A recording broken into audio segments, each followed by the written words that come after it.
Hello everyone, this is Anuman. Welcome to Navodaya study point. आज हम discuss करने वाले हैं एक्सरसाइज 12.3 का क्वेश्चन नंबर 9 और क्वेश्चन नंबर 10। देखो बच्चों, बहुत प्यार से समझना है। पहले क्वेश्चन की लैंग्वेज को समझना, उसके बाद इसके सॉल्यूशन पर चलते हैं हम। ठीक है। देखो क्वेश्चन में बोला गया है इन फिगर 12.27, ये आपकी एक्सरसाइज की फिगर है 12.27। A B and C D are two diameters of a circle. A B और सी डी ये हमारे दो डायमीटर्स हैं इसके सर्कल के, विद सेंटर ओ। सेंटर कितना बताया गया है? ओ। Perpendicular to each other. कौन है परपेंडिकुलर टू ईच अदर? ये दोनों डायगोनल्स जो हैं ए बी और सी डी जो हैं ये आपस में परपेंडिकुलर्स हैं, यानी कि 90 डिग्री का एंगल बनाते हैं। ठीक। And O D is the diameter of the smaller circle. O D जो है डायमीटर है किसका? स्मॉलर सर्कल का। ये आपको जो शेडेड रीजन दिखाई दे रहा है सर्कल, इसका डायमीटर क्या है? ओडी। ये हमें दिख भी रहा है। If O A equal to 7 centimetre, find the area of the shaded region. हमारा शेडेड रीजन कौन सा है? एक तो ये छोटा वाला सर्कल, और बाकी ये जो दो बचे हुए हैं हमारे, क्या? सेकंड, 2 सेकंड जो हैं। ठीक। अब देखो हमें इतने का एरिया निकालना है। इसका तो हम निकाल लेंगे कैसे, क्योंकि हमारे पास ओ ए क्या है? 7 सेंटीमीटर गिवन है हमें, यानी कि जितनी ओ ए है उतना ही ओ डी है, और ओ डी इसका क्या है? डायमीटर, छोटे वाले सर्कल का। ठीक। तो छोटे वाले सर्कल के तो हम निकाल लेंगे इसका एरिया, लेकिन बात आती है अब ये जो 2 सेकंड टाइम, इन सेकेंड्स का कैसे निकालेंगे? देखो बड़ा वाला सर्कल जो है हमारा, इसका बिल्कुल हाफ पार्ट कौन सा है? इधर, इधर वाला, ए बी से राइट साइड वाला, ये हाफ पार्ट है। यानी कि पहले हम हाफ सर्कल का एरिया निकालेंगे, और उसमें से ये जो ट्राइंगल है ए बी सी, इस ट्राइंगल का एरिया हम माइनस कर देंगे, तो हमें बाकी ये वाला जो शेडेड रीजन है, ये ब्लू कलर की लाइन जो आपको दिख रही है, इनका एरिया मिल जाएगा। देखो कैसे करते हैं। हमें क्या गिवन है? ओ ए इक्वल टू 7 सेंटीमीटर, यानी कि ओ डी इक्वल टू कितना है? 7 सेंटीमीटर। ठीक। जो क्या है हमारी? Smaller radius. तो इसे हम, सॉरी ये तो डायमीटर है ना, तो ये है डायमीटर हमारा। तो यहाँ से हमें रेडियस कितनी मिल जाएगी? आप बोलोगे 7/2, क्योंकि रेडियस हमेशा डायमीटर की हाफ होती है। तो एरिया ऑफ स्मॉलर सर्कल हम यहाँ पर लिख लेते हैं। एरिया ऑफ स्मॉलर सर्कल कितना होगा? पाई आर स्क्वायर। तो इसको हम लिख सकते हैं 22/7 आर स्क्वायर। आर कितनी है हमारी? 7/2, क्योंकि डायमीटर हमारा 7 है, तो 7/2 इंटू 7/2। 7 से 7 कट जाएगा, और 2 से 22 कटेगा 11 टाइम, और बाकी अभी तो कुछ कटने वाला नहीं है, यानी कि ये आएगा हमारा 11 और 7 की मल्टीप्लाई 77/2 सेंटीमीटर स्क्वायर। ये हमारा किसका एरिया आ गया? ये छोटा वाला जो सर्कल है। अभी हमें इसका और निकालना है, ये जो शेडेड रीजन है हमारी सेकंड बने हुए हैं। तो अभी हम निकालते हैं area of half circle. Area of half circle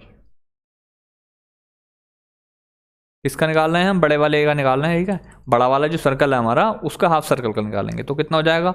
area of circle का फॉर्मूला होता है पाई आर स्क्वायर, उसका हाफ कर दो, यानी कि 1/2 इंटू पाई आर स्क्वायर। ठीक। पाई की वैल्यू 22/7, और रेडियस यहाँ पर कितनी है हमारी? रेडियस यहाँ पर हमारी पूरी 7 है, तो उसका स्क्वायर 7 इंटू 7। 7 से 7 कट गया, और 2 से फिर से ये कट गया 11 टाइम, और 11 7 जा 77 सेंटीमीटर स्क्वायर। ये तो हमारा पूरा इसका हाफ सर्कल का आ गया। अब इसमें से हमें ये ट्रायंगल वाला ये जो ट्रायंगल बन रहा है ए बी सी, इस ट्रायंगल का एरिया हमें माइनस करना है। तो यहाँ पर लिखेंगे हम area of triangle. Area of triangle, triangle का साइन बना देते हैं चलो, ए बी सी। ट्रायंगल का फॉर्मूला क्या होता है? देखो अगर आपके पास बेस का पता है और उसकी हाइट पता है, तो फॉर्मूला होता है, आप जानते हो, half into base into height. Base हमारा कितना होगा? ए बी सी जो हमारा ट्रायंगल है, इसका बेस कितना हो जाएगा? A B. जब ओ ए 7 सेंटीमीटर है, तो ओ बी कितना हो जाएगा? ये भी 7 सेंटीमीटर। तो इस हिसाब से ए बी कितना हो जाएगा? 14 सेंटीमीटर, यानी कि बेस तो हमारा आ गया 14। और जितना ओ ए है उतना ही ओ सी है, क्योंकि ये सारी की सारी रेडियस ही तो है बड़े वाले सर्कल की। तो यहाँ से हमें ओ सी भी कितना मिल गया? 7 सेंटीमीटर, जो इस ट्रायंगल की हाइट है। 2 से 14 कटेगा 7 टाइम, और 7 7 जा 49 सेंटीमीटर स्क्वायर। अब एक बात बताओ, एरिया ऑफ हाफ सर्कल आपको 77 सेंटीमीटर स्क्वायर मिल चुका है, area of triangle ABC 49 centimetre. तो इसमें से एरिया ऑफ हाफ सर्कल में से एरिया ऑफ ट्रायंगल माइनस कर दो, आपको ये शेडेड रीजन का एरिया मिल जाएगा। ठीक। तो अभी हम finally area of shaded region निकालने वाले हैं। Area of shaded region, shaded region. कितना हो जाएगा दोस्तों, एरिया ऑफ स्मॉलर सर्कल, क्योंकि ये वाला भी तो सर्कल शेडेड ही है, इसका भी हमें कैलकुलेट करना है। तो ये कितना आया हमारा 77/2 प्लस 77 और माइनस 49। ठीक, इसमें से हमने ट्रायंगल निकाल दिया, समझ गए नहीं बात। तो हमारा यहाँ पर कितना हो जाएगा 77/2 प्लस, और यहाँ पर हम 77 में से 49 माइनस कर लेते हैं, तो हमारे पास कितना आता है आंसर 28। ठीक, फिर यहाँ पर हम इसका एलसीएम लेंगे, तो हमें एलसीएम मिलने वाला है 2, और यहाँ पर 77 रह जाएगा, और ये हो जाएगा 28 2 जा 56। ठीक, तो फाइनली आंसर क्या आने वाला हमारा 7 और 6 13, हासिल 1, 8 और 5 13, 133/2 सेंटीमीटर स्क्वायर। और इसको हम पॉइंट में भी कन्वर्ट कर सकते हैं। 2 छंग 12 बचा 1, फिर से 13 हो गया, 2 छंग 12 बचा 1, पॉइंट लगाओ, हो गया 0 लगाओ उसके आगे, हो गया 10, 2 पंजा 10, 66.5 सेंटीमीटर स्क्वायर। ये आपका आंसर है। तो दोस्तों क्वेश्चन समझ में नहीं आया हो अगर आपके पहली बार में, तो घबराने की कोई ज़रूरत नहीं है। क्वेश्चन को वापस दोबारा से देखो, वीडियो को बैक करो और बड़े प्यार से समझो। एक्चुअल में क्वेश्चन में गिवन क्या है, हमें सबसे पहले तो हमें ये पता होना चाहिए, फिर जो चीज़ गिवन है उससे इनडायरेक्टली हमें क्या पता हो रहा है इस बात का हमें अंदाज़ा होना चाहिए, और लास्ट में क्या हमसे पूछा गया है। देखो क्वेश्चन में हमें केवल क्या बताया था, OA = 7 सेंटीमीटर हमें बताया था, लेकिन इसी से हमें छोटे वाले सर्कल का डायमीटर मिल गया, और इसी से हमें इस वाले ट्रायंगल की हाइट भी मिल गई, और इसी से हमें इस वाले ट्रायंगल का बेस भी मिल गया। ठीक, तो घबराओ मत ना, अगर क्वेश्चन पहली बार में समझ में नहीं आता तो इसमें इतने बड़े दुख की बात नहीं होती। ये मत सोचा करो कि मेरे तो समझ में ही नहीं आता कुछ भी। एक बार ट्राई करो, दोबारा से ट्राई करो, कब तक समझ में नहीं आएगा? समझ में आएगा जरूर, क्यों नहीं आएगा? किसी भी बच्चे के अंदर एबिलिटी कम नहीं होती। कब तुम हार मानते हो ये बात पर डिपेंड करता है, तो हार नहीं मानना है, बढ़ते चलना है हमें आगे। चलिए बढ़ते हैं क्वेश्चन नंबर 10 की तरफ। देखो क्वेश्चन नंबर 10 में क्या कहा गया है, the area of an equilateral triangle ABC is 17,320.5 centimetre square with each vertex of the triangle as a centre. देखो यहाँ से पढ़ो अच्छे से, with each vertex of the triangle, triangle का जो प्रत्येक वर्टेक्स है यानी कि जो पॉइंट है ABC, ये क्या माने हैं, सेंटर माने हैं। इसके एक सर्किल के, a circle is drawn with radius equal to the half the length of the side of the triangle। मतलब कि ये ट्रायंगल की एक साइड होगी, उसकी हाफ जितना होगा उतने की रेडियस मानी है, क्या, सर्कल की रेडियस। ठीक, क्वेश्चन को समझो, जो हमारे पास ये ट्रायंगल है मान लो, तो इसकी जो हाफ होगा ना, वो हमने एक सर्कल की रेडियस मानी हुई है। ये आपको दिख भी रहा होगा इसमें फिगर में। ठीक, फिर बोला है find the area of the shaded reason. Shaded region कौन सा है हमारा, ये वाला, ये जो पोर्शन है ना, ये हमारा शेडेड रीजन है, जो इन सर्कल्स के बीच में बना हुआ है छोटा सा। ठीक, इसका हमें एरिया बताना है। अब देखो हम कैसे कैलकुलेट करेंगे, पहले तो बेसिक तरीके से हम जाने कि एक्चुअल में हमें करना क्या क्या होगा। हम देख पा रहे हैं कि हमारे पास क्या गिवन है, इस पूरे ट्रायंगल का एरिया गिवन है, देखो यहाँ पर ये रहा। ठीक, इसमें से हमें क्या माइनस करना होगा कि हमें ये वाला एरिया मिल जाए। तो आप बोलोगे कि सर ये वाला जो पार्ट है ना, ये जो हमारा यहाँ पर सेक्टर बना हुआ है, ये वाला एरिया माइनस करना होगा। इसी प्रकार से यहाँ जो सेक्टर बना, इसका भी एरिया माइनस करना होगा, और इसी प्रकार से यहाँ जो सेक्टर बना, उसका भी एरिया में माइनस करना होगा। ठीक, अब आपको बताया गया है कि सारे के सारे सर्कल सेम हैं। क्यों, कैसे हैं सेम, क्योंकि रेडियस जो है वो हाफ है, और इक्विलेटरल ट्रायंगल है, तो इसका मतलब क्या है कि इसकी सारी की सारी साइड्स भी इक्वल है, यानी कि सबकी रेडियस भी इक्वल आएगी। बात क्लियर हुई? तो करें क्वेश्चन को। अब देखो आप बोलोगे कि सर हमें तो केवल इसका एरिया पता है, इसकी साइड कैसे पता करेंगे? तो आप बोलोगे कि सर इसका तो केवल हमें एरिया पता है, इसकी साइड कैसे पता करेंगे?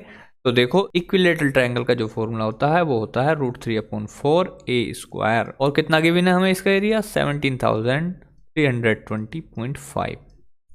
अब देखो आगे क्या होगा, √3 की वैल्यू हमें यहाँ पर गिवन है, कितनी लेनी है हमें, 1.73205। 1.73205 अपॉन में 4a² इक्वल टू 17,320.5। ठीक, इतनी बात समझ में आई। उसके बाद हमें क्या मिलेगा, देखो यहाँ पर ये इससे ये वाला डिवाइड हो जाएगा, क्या हो जाएगा, कैसे, देखो अभी यहाँ से हमें ए स्क्वायर की वैल्यू मिलेगी 17,320.5 और डिवाइडेड बाई, यहाँ पर ये ए स्क्वायर के साथ मल्टीप्लाई में है तो इधर डिवाइड में आएगा, तो ये हो जाएगा 1.73205 और यहाँ पर ए स्क्वायर के साथ डिवाइड में क्या है 4, तो इधर आकर के ये मल्टीप्लाई में। ठीक, उसके बाद देखो ऊपर कितने अंकों के बाद पॉइंट है 1 और नीचे 1 2 3 4 5 अंकों के बाद पॉइंट है। तो इसे कैसे कैलकुलेट करते हैं हम, जितने अंकों के बाद पॉइंट है उतने से नीचे गुणा कर देते हैं, यानी कि 1 के साथ उतने ही जीरो लगा देते हैं। तो ऊपर वाले का तो पॉइंट हमने हटा दिया, नीचे 10 से गुणा कर ली, लेकिन नीचे वाले का भी तो हटाओगे तो इसके लिए ऊपर गुणा करनी पड़ेगी, कितने से 1 2 3 4 5, 1 के साथ 5 जीरो। समझ में आई बात। अब यहाँ से भी पॉइंट हट गया, इससे तो ये कट ही जाएगा 1 बार, क्योंकि पॉइंट हट चुका है, यानी कि सिंपल संख्या बन चुकी है। अब यहाँ से ये कट गया। अब हमें क्या वैल्यू मिली, ए स्क्वायर इक्वल टू मिला 4 की गुणा 10,000 में, यानी कि 40,000। ठीक, और ए की वैल्यू यहाँ से हमें क्या मिलेगी 200, क्योंकि दोनों तरफ रूट निकाल दो। 200 का स्क्वायर क्या होता है 40,000। तो ए क्या आया हमारा, यानी कि ए इक्वल टू आई है हमारी ए बी, यानी कि एक ट्रायंगल की साइड आ चुकी है। इससे हमें रेडियस मिल जाएगी क्या सर्कल की, आप बोलोगे हाँ मिल जाएगी। कैसे, क्योंकि देखो यहाँ पर दिया हुआ है with radius equal to the half the length of the side of the triangle, यानी कि ट्रायंगल की साइड की हाफ है, तो रेडियस हमें कितनी मिलेगी, आप बोलोगे 200/2, यानी कि 100 सेंटीमीटर। सेंटीमीटर स्क्वायर में था ना एरिया, तो सेंटीमीटर में इसकी रेडियस आएगी। अब हमें क्या करना है, केवल और केवल इस सेक्टर का एरिया निकालना होगा, और जब हमें पता है तीनों सेक्टर इक्वल हैं तो सिंपल एक के एरिया में मल्टीप्लाई 3 कर देंगे, तीनों का इक्वल एरिया हमें मिल जाएगा। अब बात आती है कि एरिया ऑफ सेक्टर का फॉर्मूला होता है θ/360।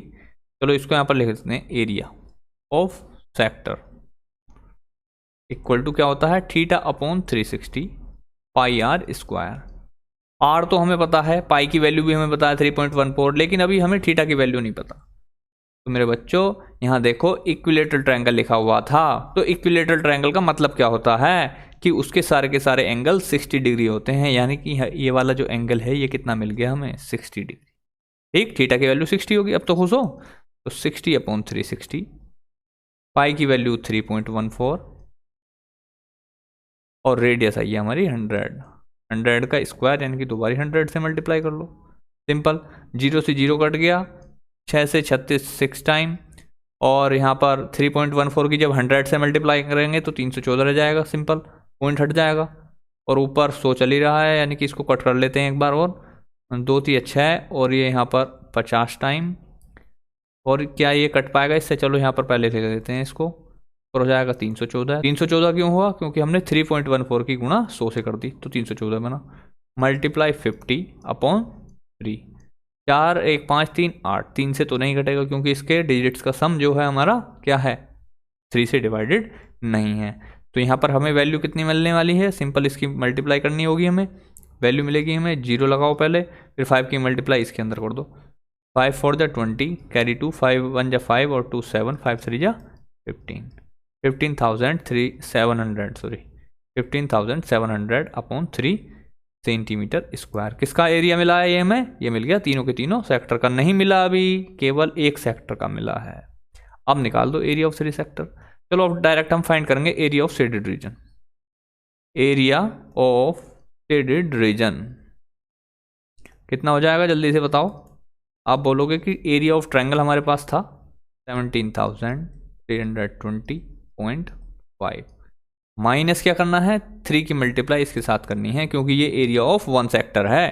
3 की मल्टीप्लाई किसके साथ 15,700/3, 3 से 3 कट गया, बचा क्या 15,700। इसमें से जब हम इसे माइनस करेंगे, क्या माइनस करना है अब 17,320.5 में से क्या माइनस करना है 15,700, तो हमें क्या आंसर मिलेगा 1,620.5 सेंटीमीटर स्क्वायर। ये क्या आ गया अपना, ये आ गया आपका शेडेड रीजन का एरिया। ये जो पार्ट है इतना, इसका एरिया हमें कैलकुलेट करना था। क्वेश्चन अच्छा लगा?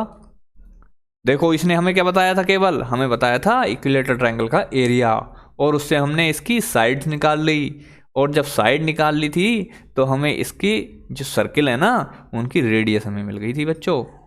और रेडियस ही तो हमें चाहिए थी, क्योंकि रेडियस से हम इन सेक्टर्स का एरिया निकाल सकते थे। और जब हमने एक सेक्टर का एरिया निकाल लिया तो हमने 3 का भी निकाल लिया, क्योंकि सारे के सारे सेक्टर इक्वल थे। तो यहाँ पर 3 की मल्टीप्लाई कर दी, 3 से 3 कट गया, बचा हमारे पास इतना ही। और एरिया ऑफ ट्राइंगल जो था हमारा ABC, इस एरिया में से हमने माइनस कर दिया इन तीनों सेक्टर्स का एरिया, हमें मिल गया एरिया ऑफ शेडेड रीजन। तो क्वेश्चन अगर आपको अच्छा लगा हो, समझाने का तरीका अच्छा लगा हो, तो आपको क्या करना है बच्चों, आपको वीडियो को लाइक कर देना है, अपने दोस्तों में शेयर कर देना है, और जो भी पहली बार देख रहे हैं वीडियो को उन्हें चैनल को सब्सक्राइब कर लेना है। लेकिन लेकिन लेकिन बेल आइकन दबाना नहीं भूलना है, क्योंकि जब तक बेल आइकन को दबा करके ऑल पर सेट नहीं करोगे तब तक नेक्स्ट वीडियोस के आपको नोटिफिकेशन नहीं मिलेंगे। चलिए मिलते हैं नई वीडियो में बाकी बचे हुए क्वेश्चंस के साथ। धन्यवाद।